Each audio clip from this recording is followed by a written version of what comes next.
This is Melinda Holland, and this is my inquiry project findings in my topic in interpersonal relationships in communication ethics. My introduction consists of what communication means. Communications is a reciprocal process in interpersonal relationships. Our entire being depends on our communications in our environments.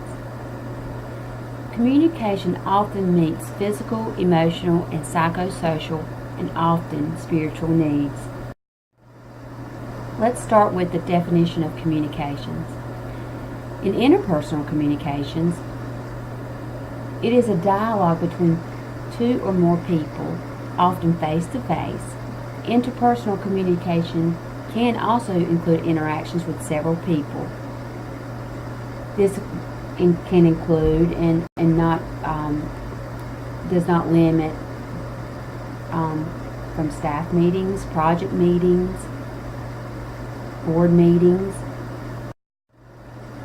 In the interpersonal framework, let's look at what Arnett, Fritz, and Bell said on page 119. Interpersonal communications works for the good of relationship, provides necessary space, which is distance, and interpersonal responsibility. In my inquiry project paper, I highlighted the need for more civility and tolerance and responsibility in interpersonal relationships through the dialogical approach. For appropriate interpersonal communication and relationships to grow, there has to be reciprocity. Reciprocity is a social norm that includes respect and valued accountability in a relationship. If we are to promote the good in communications ethics, there has to be a mutual benefit in the relationship. Let's look at the King's Speech. Although the relationship with Bertie and Lionel gets off to a rocky start, which includes dramatic and powerful outbursts, disagreements, the bond becomes a reciprocal friendship. And my evaluation from this interpersonal relationship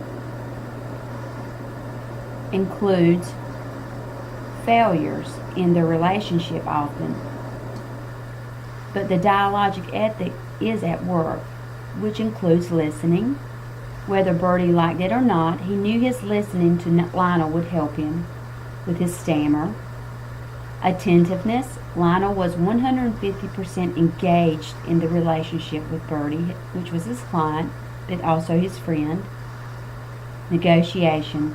Bertie and Lionel often had disagreements, but through much negotiation in the relationship, they both succeed.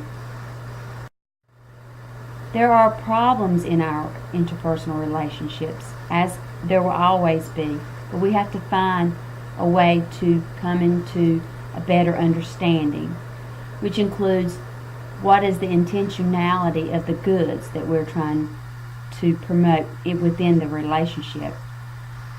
There has to be a clear understanding of a given outcome.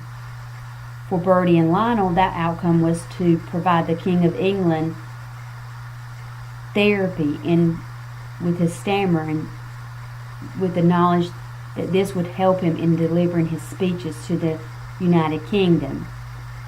The dialogical approach acknowledges multiple goods that give rise and emerge in ongoing conversations, protecting and promoting the good of learning, which is on page 56 in our textbook.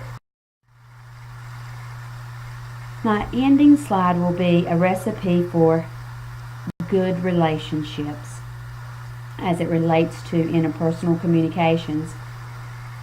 If we take reciprocity and responsibility, we will get good relationships. My recommendations for more effective interpersonal communications with an emphasis on relational responsibility include continued research in this area, in interpersonal communications ethics specifically, require interpersonal quizzes or tests for new hires in workplaces, possibly at the higher education and enrollment or when folks are interested in going to school places. I am currently working on a quiz to utilize in my workplace and hope to share in my coursework throughout getting my master's. And create an interpersonal communications guide for a workplace. Thank you.